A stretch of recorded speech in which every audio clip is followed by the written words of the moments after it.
Shalom Youth Christ Blessed Nation. How are you guys? Kiranya minggu ini adalah minggu yang penuh dengan berkat. Apapun yang terjadi di luar sana, kita sama-sama percaya bahwa kita dikuatkan dalam Tuhan Yesus. Amin. Amin. Dia yang menuntun kita. Mari sama-sama kita siapkan hati kita. Kita mau memuji dan memuliakan nama Tuhan. Thank you Jesus.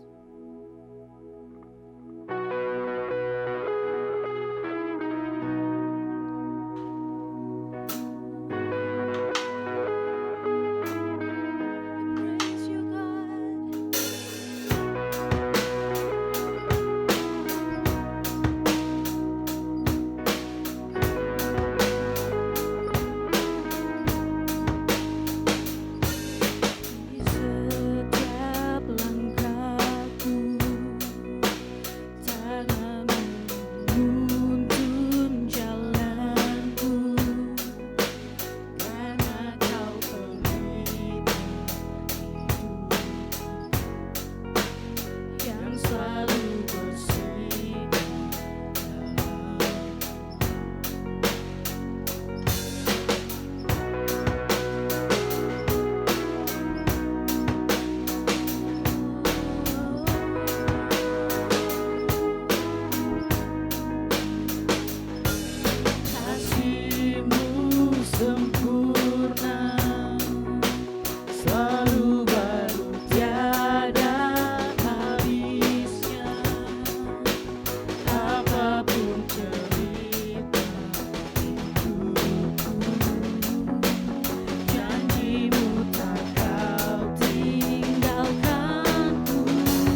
juga bakal kesaksian tentang kebaikan Tuhan. Pada bulan Mei 2019, awal mula gue sakit, gue mengalami demam. Dan mulai dari situ juga gue mulai ngalamin muntah-muntah. Dan gue berobat ke klinik dan kata dokter pertama gue hanya demam biasa dan gue pulang. Dan dari situ juga gue demam gue nggak sembuh-sembuh dan mulai lagi juga gejala gue muntah dan harus dibawa ke IGD rumah sakit. Dan semakin parah lagi, kepala gue semakin sakit dan akhirnya gue berpindah ke rumah sakit. Di hampir 3 rumah sakit yang di Cibinong ini gue bolak-balik ke IGD-nya, tapi semuanya kata dokter itu hanya demam biasa dan dicek darah semuanya normal aja. Tapi waktu itu ketika gue kembali lagi ke rumah sakit ke IGD dan di situ mulai ketahuan gue mengalami gejala tipes dan gue dirawat selama 3 hari.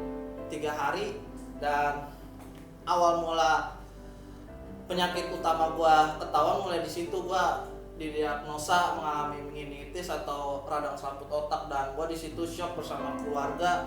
Dan gue dari situ juga gue berdoa dan karena gue diperbolehkan pulang karena tipes gue udah sembuh. Dan di situ juga gue terus demam, muntah-muntah dan gue harus bolak-balik lagi ke rumah sakit untuk ke IGD.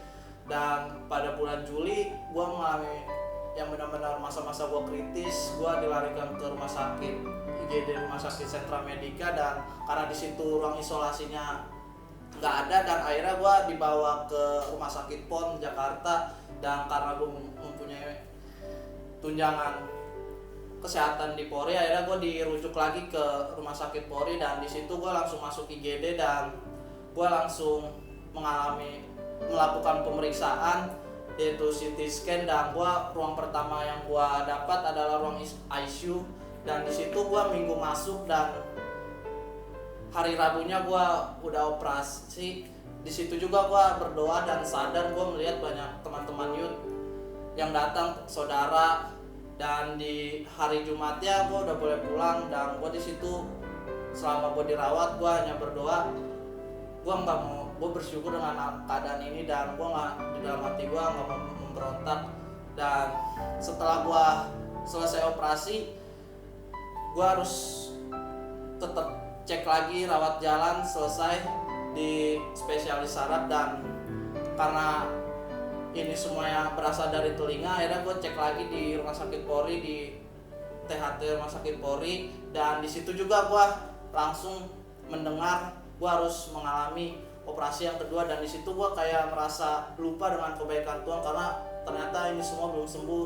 Gue merasa ini udah capek banget, udah sakit. Dan gue di situ gue nggak menerima, gue agak sedikit marah ke keluarga dan ke Tuhan bahkan. Dan perkataan ini yang membuat gue mau untuk dioperasi dan menerima itu tentang kalau Tuhan aja bisa menolong yang pertama, Tuhan juga bakal bisa menolong di operasi kedua. Nah, kata-kata ini yang membuat hati gue untuk menerima itu. Dan karena alat medis di Rumah Sakit Polri sedang rusak, akhirnya gue dirujuk di Rumah Sakit RSCM dan gue di situ operasi telinga. Doa gue pada bulan, kebetulan operasi gue itu di bulan Agustus, 2 hari sebelum gue ulang tahun di tanggal 8 Agustus. Doa-doa gue waktu gue sebelum operasi kedua, gue hanya minta di tanggal 9-nya bisa pulang dan di tanggal 10-nya gue bisa ngerayain ulang tahun gue. Nah di situ juga ketika gue sebelum di operasi kedua, gue sempet ragu apakah gue tahun ini bisa kuliah atau harus ngelanjut di tahun 2020. Tapi semuanya itu kayak Tuhan yang menyertai banget, semuanya cepat berlalu. Dan akhirnya gue di September tanggal 16 gue akhirnya bisa kuliah tanpa kekurangan apapun. Dan gue bersyukur semuanya biaya dari awal gue sakit hingga operasi kedua semuanya Tuhan yang cukupkan. Dan gue melihat di situ kepedulian teman-teman youth, mentor, keluarga, semuanya kayak saling membahu untuk membantu gue. Dan ini kesaksian gue, terima kasih. Dan sore hari ini saya mengajak teman-teman youth untuk menaikkan doa-doa syafaat kita. Yang pertama kita berdoa untuk bangsa Indonesia dan perekonomiannya. Tuhan berkati bangsa ini ya Bapa, pemerintahannya Bapa, mulai dari pemimpin-pemimpin dari atas, presiden hingga bupati, gubernur. Tuhan, Engkau yang memimpin mereka ya Bapa. Biarlah Tuhan dalam keadaan seperti ini Tuhan, Engkau yang memberikan hikmat kepada mereka Tuhan. Apapun yang mereka putuskan ya Bapa, itu semua karena kehendak-Mu ya Bapa. Dan juga Tuhan, Engkau yang memberkati perekonomian bangsa ini ya Bapa. Biarlah Tuhan bangsa ini mengalami perekonomian yang stabil Tuhan, tidak mengalami suatu yang kesusahan ya Bapa. Tuhan, kami juga berdoa untuk pertumbuhan kerohanian youth Bapa yang ada di CBN dan cabang-cabang lainnya di daerah ya Bapa. Tuhan juga yang memberkati teman-teman youth ya Bapa, pertumbuhan kerohanian youth, setiap youth ya Bapa. Biarlah Tuhan Engkau yang memberikan mereka Roh Kudus-Mu Bapa, karena Roh Kudus-Mu Bapa yang yang mengajar dan membimbing mereka ya Bapa. Dan juga Tuhan, kami berdoa untuk teman-teman youth yang sedang UTS, yang mencari perkuliahan dan pekerjaan ya Bapa. Biarlah Tuhan youth GPPK CBN ya Bapa, Engkau yang memberkati mereka semuanya ya Bapa, agar mereka Tuhan mengalami suatu terobosan yang baru Bapa melalui perkuliahannya dan pekerjaannya Bapa.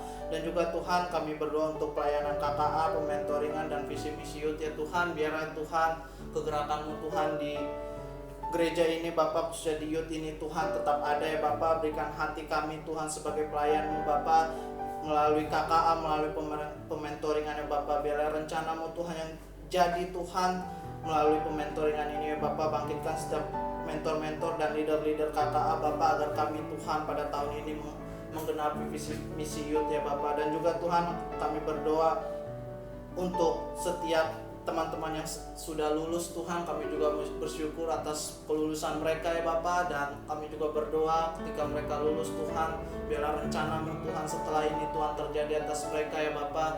Biarlah kuasa-Mu Tuhan tetap ada Bapa, yang selalu menyertai mereka ya Bapa. Terima kasih ya Roh Kudus, terima kasih Tuhan. Kami menyerahkan segala sesuatunya Tuhan ke dalam tangan-Mu Bapa. Biar hanya firman-Mu Tuhan yang hidup di dalam kami ya Bapa. Di dalam nama Tuhan Yesus Kristus.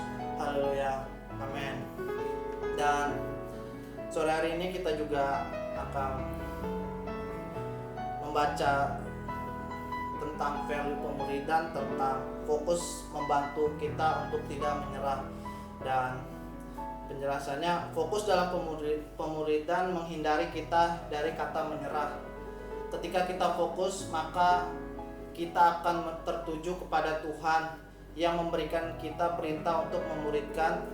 Dan ketika kita ada di posisi ini, maka tidak akan ada kata menyerah dalam pemuridan. Jadi dalam pemuridan itu harus fokus agar teman-teman youth juga tidak menyerah dalam segala sesuatu permasalahan.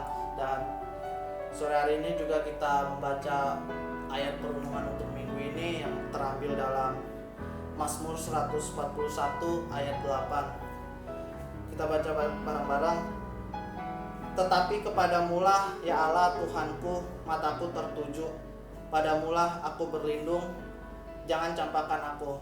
Amin. Terima kasih semuanya. Selamat hari Minggu. Kita menyembah. Surga bumi akan menyembah Yesus Raja segalanya. Kau yang berdaulat. Surga bumi menyembah Yesus Raja selamanya. Kau yang berkuasa, surga bumi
bersamamu,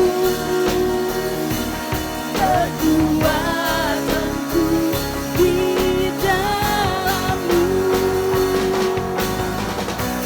Serahkan hidupku, kami serahkan hidup kami. Kuasamu serukan kebesaranmu, masa depanku terjaga di tangan. Forever,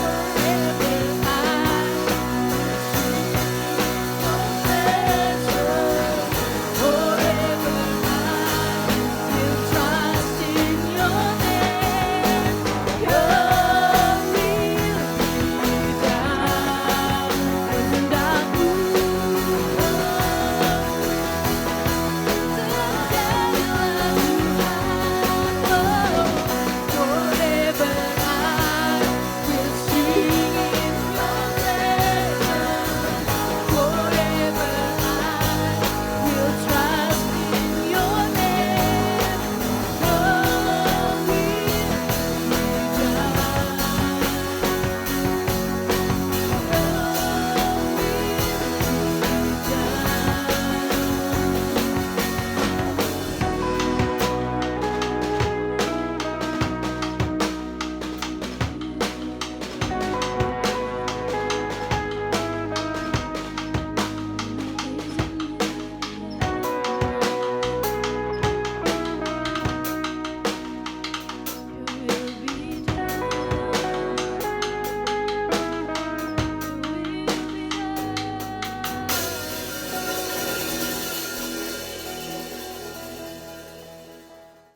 Shalom, Youth GPPK CBN yang dikasih oleh Tuhan.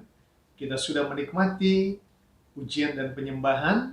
Saatnya kita bersama-sama mau mendengarkan kebenaran firman Tuhan. Saya mengajak kita sekaliannya untuk sama-sama berdoa. Mari kita bersatu dalam doa. Bapa dalam surga, terima kasih buat kebaikan Tuhan dalam kehidupan kami. Dimanapun kami berada, kami percaya Tuhan, Engkau hadir di tengah-tengah kami. Saatnya kami akan mendengarkan kebenaran firman-Mu, urapi setiap kami, berikan kami telinga seorang murid yang mendengar dengan maksud melakukan kebenaran firman-Mu, urapi hamba-Mu dalam segala keterbatasan hamba.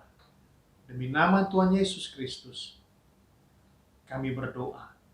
Kita yang siap dengar firman Tuhan, katakan sama-sama, Amen. Saudara-saudara sekalian yang dikasih oleh Tuhan, walaupun kita tidak bisa bertatapan secara langsung, tetapi saya percaya kita selalu ada di dalam sukacita dan damai sejahtera Tuhan. Dan hari ini dalam firman Tuhan kali ini, saya ingin memulai dengan sebuah kisah. Sebuah kisah yang muncul dalam Olimpiade tahun 1968 di Meksiko. Sebuah kisah yang hadir di dalam lomba maraton. Pada waktu itu, saudara, ada seorang pelari asal Tanzania yang bernama John Stephen Akhwari. John Stephen Akhwari adalah salah satu peserta dari lomba maraton di Olimpiade tahun 1968. Biasanya dalam lomba-lomba yang terjadi, orang yang mendapatkan perhatian adalah pemenang lomba atau yang merebut medali emas. Yang pada saat itu bukan John Stephen Akhwari, tapi yang merebut medali emas adalah seorang pelari dari Ethiopia yang bernama Mamo Wolde. Apa yang terjadi dengan John Stephen Akhwari sehingga kisahnya terus menginspirasi orang-orang? Saudara, kita tahu lari maraton adalah lari jarak jauh, 42 km lebih yang ditempuh. Ketika perlombaan itu terjadi pada kilometer yang ke-19, saudara, medan lari yang menanjak, yang berada di ketinggian, membuat John mengalami kram. Sehingga pada kilometer yang ke-19, dia tertubruk sejumlah pelari. Dia jatuh dengan sendi lutut dan bahu yang sakit. Tapi yang menarik adalah John tidak menyerah. Dia rasakan sakit, tetapi dia meneruskan lomba. Lututnya dibebat kain. Dia terus berlari. Dia terus berlari. Dia tidak menang, saudara. Dia tidak menjuarai perlombaan itu. Mamuwalde menyelesaikan perlombaan itu dalam waktu 2 jam 20 menit 26 detik. John kemudian, saudara, dengan susah payah, dengan tertati-tati, dia menyelesaikan pertandingan itu dalam waktu 3 jam 25 menit 27 detik. Yang menarik adalah ketika para wartawan kemudian mengerubunginya dan kemudian bertanya kepadanya, "John, mengapa Anda meneruskan lari meski kondisi fisikmu tidak memungkinkan?" Saudara, John Stephen Akhwari menjawab, "Negara saya tidak mengirim saya 10.000 mil jauhnya hanya untuk start berlari. Tanzania tidak mengirim saya terbang 10.000 mil jauhnya hanya untuk start berlari. Mereka mengirim saya untuk menyelesaikan lomba." Saudara-saudara, saya dengar kisah ini dan hati saya bergetar. Kalau kita mau, saudara, menganalogikan kehidupan kita sebagai sebuah perlombaan, maka perlombaan yang jelas atas kehidupan kita adalah perlombaan lari maraton, bukan lari sprint. Dan melihat apa yang dinyatakan oleh John Stephen Akhwari, tidak berlebihan, saudara. Tidak berlebihan kalau kita berkata bahwa Tuhan tidak mengirim kita ke dunia ini. Anak-anak muda, Tuhan tidak mengirim kita untuk ada di dunia ini hanya untuk mulai kehidupan, hanya untuk menjalani kehidupan. Tapi Tuhan mengirim kita ada di dunia ini agar kita menjalani kehidupan dengan penuh makna dan mencapai garis akhir yang Tuhan maksudkan bagi hidup kita. Dan mengenai hal tersebut, saudara, ada satu bagian firman Tuhan yang saya ingin kita sama-sama menyimak baik-baik dari surat Ibrani pasal 12 ayat 1 sampai dengan ayat yang ketiga. Sebuah bagian firman Tuhan yang memberikan kepada kita sebuah dorongan untuk bertekun dalam iman. Mari saudara, kita baca bersama-sama Ibrani 12 ayat 1 sampai dengan 3. Demikianlah firman Tuhan.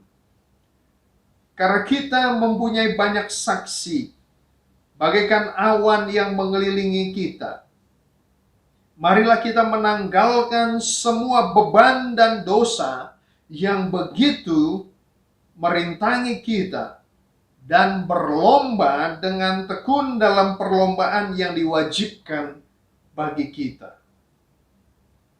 Marilah kita melakukannya dengan mata yang tertuju kepada Yesus, yang memimpin kita dalam iman dan yang membawa iman kita itu kepada kesempurnaan, yang dengan mengabaikan kehinaan tekun memikul salib ganti sukacita yang disediakan bagi Dia yang sekarang duduk di sebelah kanan tahta Allah. Ingatlah selalu akan Dia yang tekun menanggung bantahan yang sehebat itu terhadap dirinya, dari pihak orang-orang berdosa, supaya jangan kamu menjadi lemah dan putus asa. Saudara-saudara, dalam perlombaan iman kita, ada satu dorongan yang diberikan oleh penulis kitab Ibrani. Ada satu kata yang diulang-ulang, tekun. Dan memang Ibrani adalah sebuah kitab yang banyak menonjolkan soal iman. Bahkan Ibrani pasal yang 11 bicara soal pahlawan-pahlawan iman. Dibuka dengan sebuah ayat yang sangat berkesan. Iman adalah dasar dari segala sesuatu yang kita harapkan dan bukti dari segala sesuatu yang tidak kita lihat.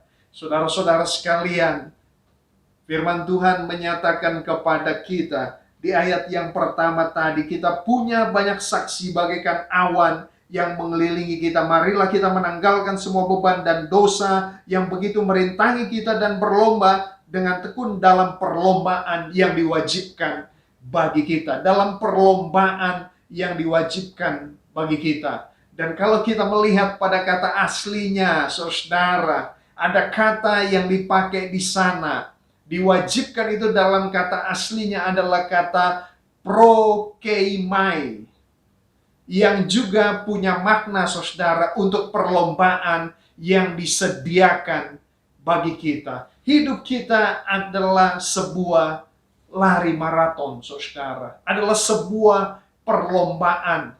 Dan saya mau katakan begini, saudara. Saudara tidak sedang berlomba dengan orang di samping kanan saudara. Saudara tidak sedang berlomba dengan orang di samping kiri saudara. Saudara tidak berlomba melawan orang lain untuk sampai di garis finish. Tapi engkau sedang berlomba dengan dirimu, saudara, untuk engkau bisa mencapai garis finish. Dan saudara menyitir apa yang tadi dikatakan oleh John Stephen Akhwari.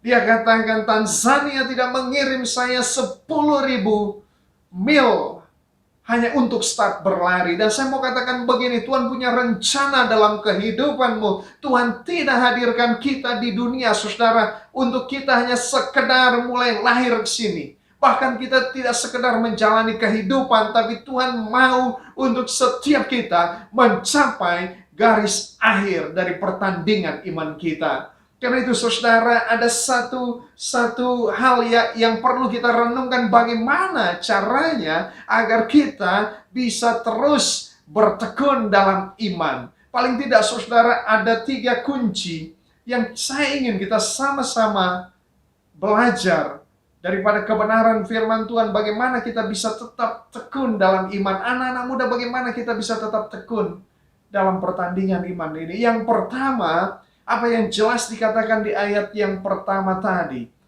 menanggalkan beban dan dosa. Menanggalkan beban dan dosa. Kita punya banyak saksi bagaikan awan yang mengelilingi kita. Marilah kita menanggalkan semua beban dan dosa yang begitu merintangi kita. Saudara, ada 2 perkara. Ada 2 perkara yang bisa menghalangi kita dalam pertarungan iman kita. Apa itu, saudara? Beban dan dosa. Kalau saya bertanya kepada saudara, dan saudara boleh menjawab dengan jujur. Kalau saudara akan ada di dalam sebuah pertandingan lari sprint, saudara melawan lalu Muhammad Zohri, kira-kira pemenangnya siapa? Saudara berlari, Zohri berlari, kira-kira pemenangnya siapa? Saya percaya saudara akan menjawab dengan cepat, Zohri akan menang. Tetapi kalau saudara, Zohri melawan saudara, tapi Zohri harus berlari sambil mengangkat sofa yang besar ini, bertanding dengan saudara. Dia lari dengan mengangkat sofa ini, kira-kira siapa yang menang? Tentu saja dengan cepat kita akan katakan, saya akan menang lawan Zohri kalau dia lari sambil bawa sofa yang besar ini. Artinya apa, saudara? Dalam pertandingan itu ada sesuatu beban yang harusnya kita tanggalkan. Dan yang menarik begini, kalau kita lihat dalam bahasa aslinya, saudara, kata untuk beban ini secara harafiah itu punya makna lemak atau berat. Lemak atau berat. Mohon maaf saudara ya, saya tidak sedang menyinggung saudara karena salah satu tantangan dengan adanya PSBB ini ya adalah semakin banyaknya kaum rebahan ya. Sehingga lemak-lemak itu semakin menempel di tubuh kita. Saya tidak sedang menyinggung itu. Tapi saudara-saudara, ini yang dimaksudkan oleh firman Tuhan. Makanya dalam perlombaan atletik pada masa itu, saudara, pelari itu nyaris, mereka berlari dalam keadaan nyaris telanjang. Jadi apa yang dimaksud dengan beban, lemak, berat? Artinya apa, saudara? Artinya adalah hal-hal yang berlebihan, yang tidak diperlukan, yang dapat menghalangi kita. Saudara, satu dengan yang lain barangkali bebannya beda, lemaknya beda. Kalau saya mau katakan begini, lemak ini bukanlah dosa, tetapi sesuatu yang kalau saudara terus pegang, dia bukan dosa, tetapi saudara terus pegang ini, itu bisa menghalangi saudara untuk mencapai apa yang menjadi tujuan Tuhan. Beban ini bisa jadi saudara ya. Kalau saudara nonton film itu kan tidak ada masalah, tapi kalau saudara terus-menerus nonton film dan kemudian itu mengganggu apa yang menjadi tugasmu, itu menjadi beban yang harus ditanggalkan. Saudara main game, sekali mengisi kebosanan bisa, tapi kalau hari-harimu kau isi dengan game, main game terus, main cacing terus, dan lain-lain, maka saudara-saudara itu kemudian menjadi beban yang merintangi, atau bahasa lainnya yang menjebakmu. Masing-masing kita punya beban yang beda. Siapa di sini di antara saudara yang menyukai drama Korea? Apakah berdosa menonton drama Korea? Apakah berdosa mengagumi opa dan oma? Oh no. Saudara-saudara, yang masalah adalah ketika itu terus-menerus kemudian menjadi beban, menjadi lemak di dalam tubuhmu. Maka engkau harus menanggalkan. Kalau dosa jelas, saudara. Kalau dosa itu jelas. Dosa adalah segala sesuatu yang jelas-jelas bertentangan dengan apa yang menjadi kehendak Tuhan. Maka firman Tuhan katakan kepada kita, untuk kita bisa menang dalam pertarungan iman ini, dalam perlombaan iman ini, maka kita harus menanggalkan segala beban dan dosa. Berikutnya, saudara, agar kita bisa menang, kita sampai kepada apa yang menjadi ujung perjalanan iman kita, maka firman Tuhan katakan begini, mari kita arahkan pandangan kita pada Yesus. Arahkanlah pandanganmu pada Yesus. Ayat yang kedua, saudara-saudara, katakan, marilah kita melakukannya dengan mata yang tertuju kepada Yesus, yang memimpin kita dalam iman dan yang membawa iman kita itu kepada kesempurnaan, yang dengan mengabaikan kehinaan tekun memikul salib ganti sukacita yang disediakan bagi Dia yang sekarang duduk di sebelah kanan tahta Allah. Kita melakukannya dengan mata yang tertuju kepada Yesus. Saudara yang dikasihi oleh Tuhan, inilah yang harus kita lakukan dalam perlombaan iman kita. Dalam versi bahasa Indonesia sehari-hari, saudara, ayat ini berbunyi demikian. Hendaklah pandangan kita tertuju kepada Yesus. Hendaklah pandangan kita tertuju kepada Yesus, sebab Dialah yang membangkitkan iman kita dan memeliharanya dari permulaan sampai akhir. Saudara, kenapa kita mengarahkan pandangan kita pada Yesus? Firman Tuhan bilang apa? Dialah yang membangkitkan iman kita dan memeliharanya. Ini perjalanan yang perlombaan lari maraton, saudara. Ini perlombaan jarak jauh. Yang di sini bukan hanya intensitas yang diperlukan. Saudara bisa ikut Tuhan, saudara menyala-nyala. Minggu ini saudara berapi-api. Minggu depan saudara berapi-api. Lalu minggu berikutnya saudara melempem. Bukan itu, saudara. Tetapi kita memandang kepada Yesus, karena Yesus itu selain Dia membangkitkan, Dia memelihara juga iman kita. Dan dalam bahasa Indonesia sehari-hari dikatakan, Yesus tahan menderita di kayu salib. Ia tidak peduli bahwa mati di kayu salib itu adalah suatu hal yang memalukan. Ia hanya ingat akan kegembiraan yang akan dirasakannya kemudian. Sekarang ia duduk di sebelah kanan tahta Allah dan memerintah bersama dengan Dia. Saudara-saudara memandang kepada Yesus, memimpin kita kepada iman.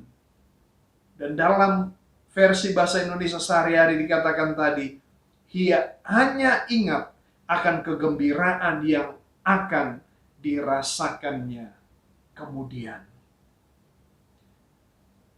Memimpin kepada iman. Itulah yang Tuhan Yesus lakukan. Saya tahu, saudara, COVID-19 itu real. Saya tahu masalah ekonomi yang saudara hadapi itu real. Saya tahu masalah masa depan yang saudara hadapi itu real. Barangkali sementara saudara dengar firman Tuhan ini, saudara juga punya beban yang luar biasa. Bukan hanya tentang dirimu, mungkin tentang ekonomi keluargamu.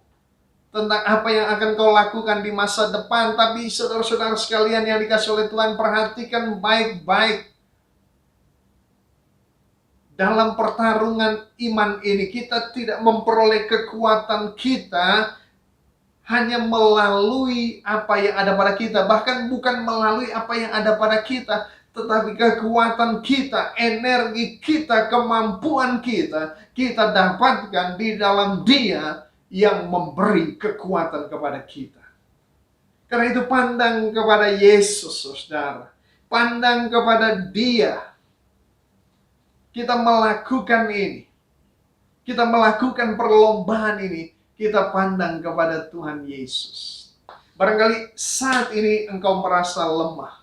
Ada di antara saudara yang merasa ingin berhenti. Ada yang merasa tidak sanggup. Ada yang merasa kecewa. Tapi pandang kepada Yesus. Lihat kepada Yesus. Dan inilah saudara yang memampukan kita untuk bisa menyelesaikan pertandingan ini dengan kemenangan. Karena ada kekuatan yang terus Dia berikan ketika kita memandang kepada Dia. Dan yang terakhir, Youth CBN yang dikasih oleh Tuhan. Yang terakhir, tanggalkan beban dan dosamu. Pandang kepada Yesus. Yang terakhir, setia dalam proses Tuhan. Setia dalam proses Tuhan. Ada kata yang diulang-ulang di sini, saudara. Ada kata yang diulang-ulang di sini, yaitu kata tekun. Di ayat yang pertama dikatakan, dan berlomba dengan tekun. Di ayat yang kedua, saudara, dengan mengabaikan kehinaan tekun memikul salib. Tekun memikul salib. Ayat yang ketiga, ingatlah selalu akan Dia yang tekun menanggung bantahan yang sehebat itu terhadap dirinya dari pihak orang-orang berdosa, supaya jangan kamu menjadi lemah dan putus asa. Saudara-saudara sekalian yang dikasihi oleh Tuhan, firman Tuhan katakan, dari 3 ayat yang kita baca, semuanya memuat kata yang sama, tekun. Dalam bahasa aslinya, bahasa Yunani, kata yang dipakai adalah hupomone. Yang bukan hanya sekedar tekun, tapi ada nuansa arti, saudara. Hupomone itu bukanlah kesabaran yang menyerah pada keadaan, tetapi kesabaran yang menguasai keadaan. Kesabaran yang tabah, yang bertahan hingga mencapai tujuan. Seorang penafsir, saudara, seorang penulis, William Barclay, dia katakan begini, hupomone selain adalah sebuah sikap yang tabah dalam menjalani penderitaan, tetapi juga berusaha mengubah hal yang terjadi, yaitu penderitaan menjadi hal yang mulia dan luhur. Saudara, ketekunan ini bukanlah ketekunan yang hanya berdiam diri, tapi ketekunan ini adalah ketekunan yang tetap berpegang, saudara. Sekalipun keadaan di sekitar kita meminta kita untuk melepas, tapi terus kita berjalan sebagaimana John Stephen Akhwari, saudara. Ketekunan itu, saudara, kemudian bukan berarti kita lepas dari sakit. Dia jatuh di kilometer 19, tapi dia bebat kakinya. Bagian-bagian tubuhnya sakit, tapi dia terus berlari. Dia terus berlari. Dia memandang kepada garis finish, saudara. Bukan tidak ada kesulitan, bukan tidak ada masalah, tetapi dia terus berlari. Dia terus berlari di tengah rasa sakit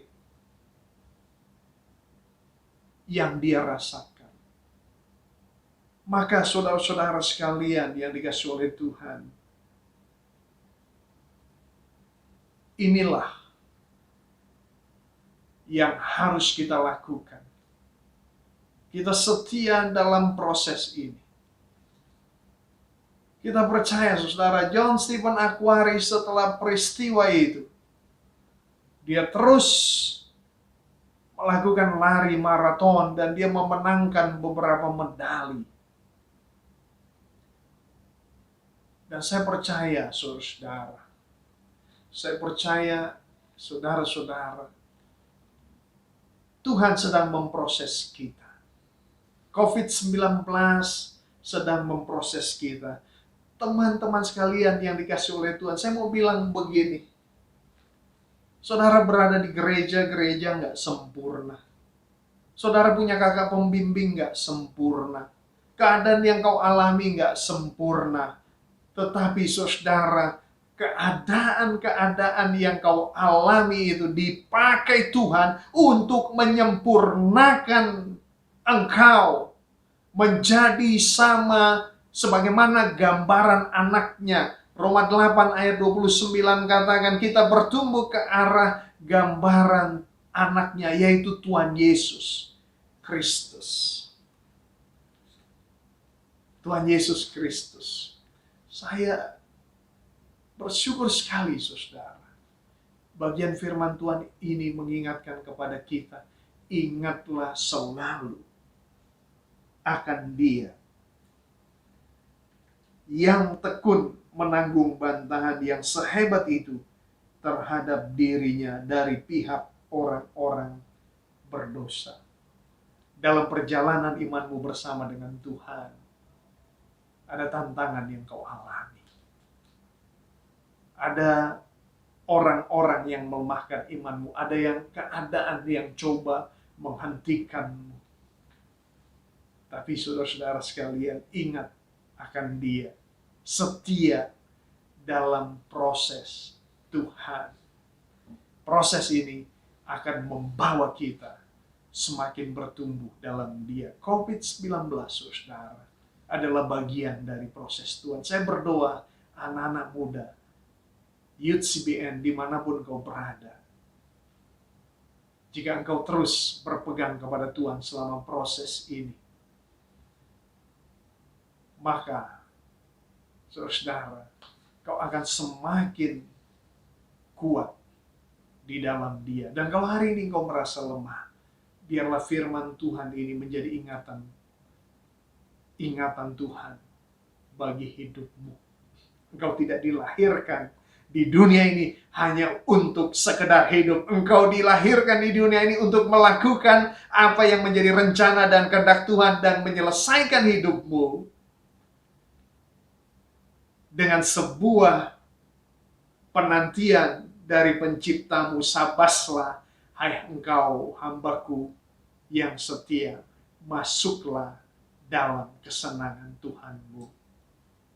Mari kita bersatu dalam doa. Makasih Tuhan memberikan kami kembali ingatan. Kalau ada di antara kami yang saat ini memikul beban dosa, biarlah oleh kekuatan Roh Kudus kami akan menanggalkannya. Dan biarlah Tuhan, ketika kami lemah tak berdaya, mata kami memandang kepada Tuhan. Kami mengarahkan pandangan kami kepada Tuhan. Dan kami boleh terus tekun, Tuhan, setia dalam proses Tuhan.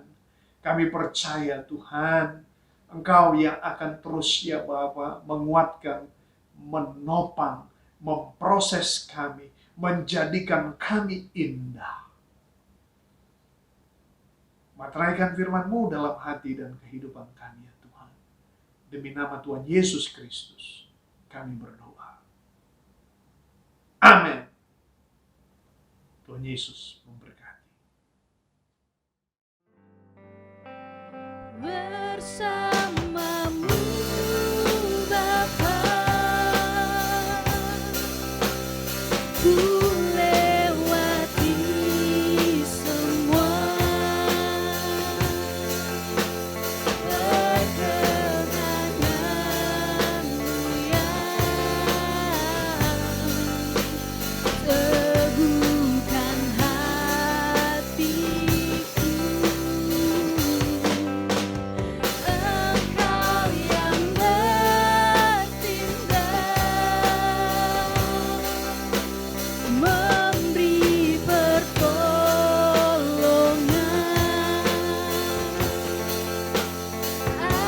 Anugerah-Mu besar berlimpah bagiku.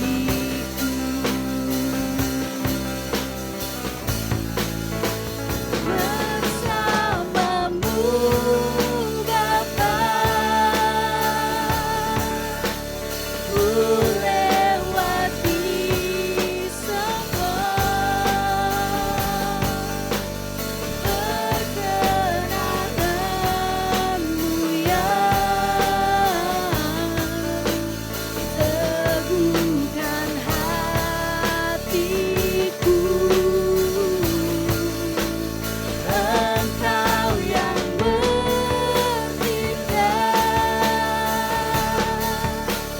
memberi pertolongan.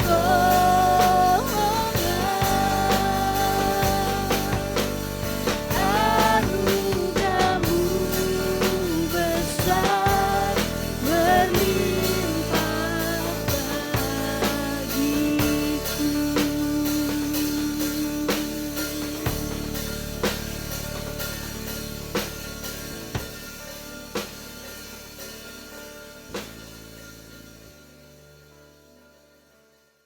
Haleluya. Saya sangat percaya teman-teman Youth, sore hari ini setiap kita yang mendengarkan kebenaran firman Tuhan yang sudah disampaikan oleh hambanya Pastor Well Komar Paung, kita diberkati oleh firman Tuhan. Amin.